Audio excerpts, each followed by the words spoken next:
বলিউডের shooting spot থেকে শুরু করে মনোমুগ্ধকর সমুদ্র, আজ একদিনে ঘুরে দেখাবো সুন্দর পন্ডিচেরি। চলুন তাহলে ব্লগটা শুরু করি। আজকে আমরা বেরিয়েছিলাম পন্ডিচেরি ঘুরতে। আগের ব্লগে আপনাদের বলেছিলাম যে আমাদের বাড়িতে গেস্ট আসবে, তাই আজ ওদের সঙ্গে নিয়ে এই ছোট্ট ট্রিপটি। আমরা আগেও এসেছি এই পন্ডিচেরিতে, কিন্তু পন্ডিচেরি এমন একটা জায়গা যে বারবার আসলেও মন আর ভরে না।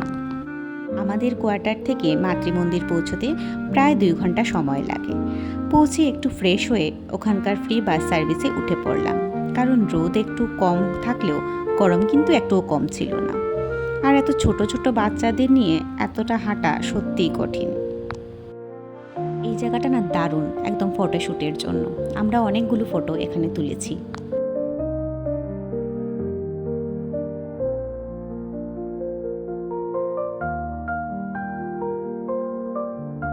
আর এই যে হলো সামনে দেখতে পাচ্ছেন মাতৃমন্দির। জায়গাটা সত্যি খুব শান্ত আর সুন্দর। ফিরে আসবার পথে একটা গাছ চোখে পড়ল।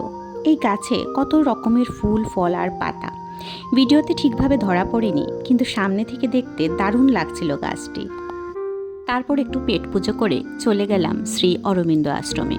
ওখানে ক্যামেরা নিয়ে ভিডিও করা যায় না, তাই ক্লিপ নিতে পারিনি। তবে জায়গাটা খুবই শান্ত আর মন ভালো করে দেওয়ার মতো। তারপর আমরা পৌঁছে গেলাম পন্ডিচেরির বিচে। সামনেই শুধু নীল সমুদ্র আর ঢেউয়ের শব্দ। সত্যি অসাধারণ একটা অনুভূতি। এই বিচটা যে দেখতে পাচ্ছেন, বা ওই যে দূরে ব্রিজ আছে, ওখানে অনেক বলিউড সিনেমার শুটিংও হয়েছিল। আপনারা জানলে বলবেন কোন কোন সিনেমার শুটিং ওখানে হয়েছে। তারপর আমরা গেলাম আরেকটা বিচে। ওখানে গিয়ে দেখলাম বিশাল বিশাল ঢেউ, আর ওই ঢেউয়ের মধ্যে মানুষজন সাঁতার কাটছে। আমার তো দেখেই এত ভয় লাগছিল, জলে নামার কথা তো ওখানে আমি ভাবিইনি। যাই হোক, আর দূর থেকে একের পর এক নৌকা আসছে। নৌকাগুলো যে কোথা থেকে আসছে আর কোথায় যে যাচ্ছে কিছুই বুঝে উঠতে পারছিলাম না। যাই হোক, ওখানে বসে একটু সময় আমরা সেই দৃশ্যগুলো এনজয় করছিলাম।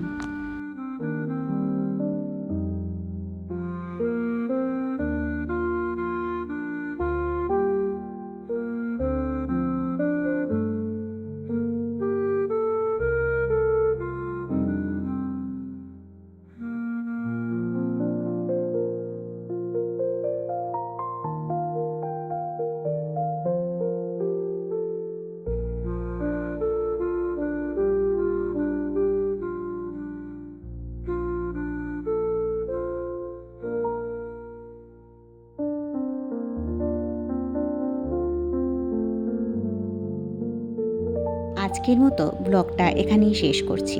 সারাদিন ঘুরে এখন আমরা একেবারে ক্লান্ত, কিন্তু দিনটা ছিল দারুণ। ভিডিওটা যদি ভালো লেগে থাকে তাহলে একটা লাইক করে দেবেন। কমেন্টে অবশ্যই জানাবেন আপনারা কে কে পন্ডিচেরি ঘুরে এসেছেন। আর চ্যানেলটি সাবস্ক্রাইব করতে ভুলে যাবেন না।